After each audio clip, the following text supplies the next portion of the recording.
What's the best way to get employees to use collaboration technologies?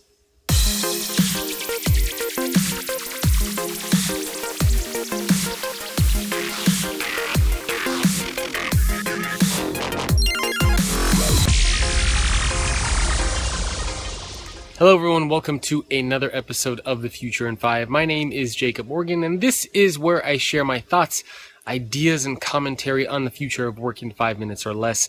I'm coming to you from Woodland Hills, California, visiting family here for Thanksgiving, and thought I would do a fun little video around how to get employees to use collaboration technologies. Now, a lot of the themes that I and you and many organizations talk about when it comes to the future of work are enabled by technology. So things like flexible work, collective intelligence, real-time feedback, all of these things are made possible because of technology. And in fact, a lot of it is made possible through internal social networks, through collaboration platforms. And the big challenge for a lot of organizations is, how do we get employees to use these technologies? Because if employees don't use these things, then it becomes very difficult to enable a lot of these components and themes around the future of work. Because technology allows employees to stay connected, it allows them to get access to information, to people, and so they have to use these technologies for organizations to enable a lot of these themes to actually happen and to take place.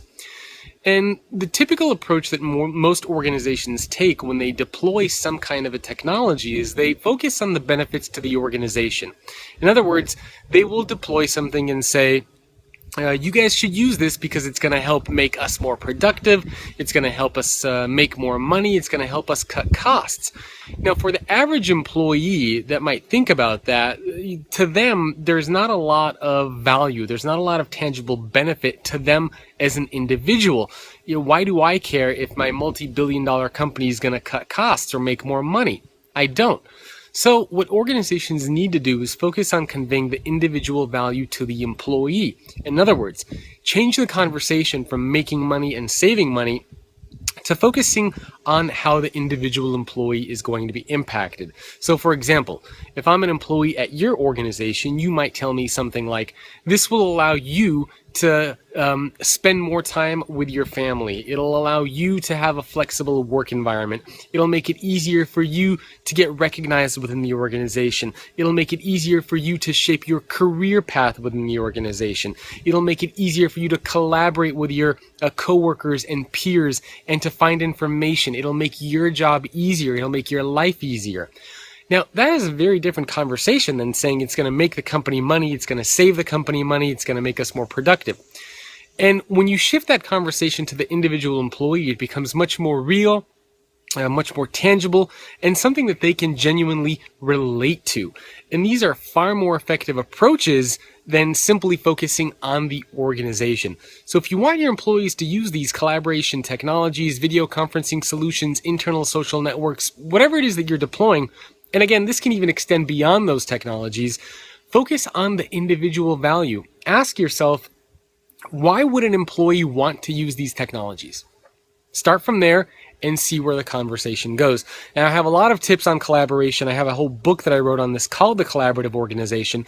But this is, I think, the number one thing that organizations can do to really make a difference. And that is shifting the conversation from the organization, from the corporate value, to the individual, to the individual employee value.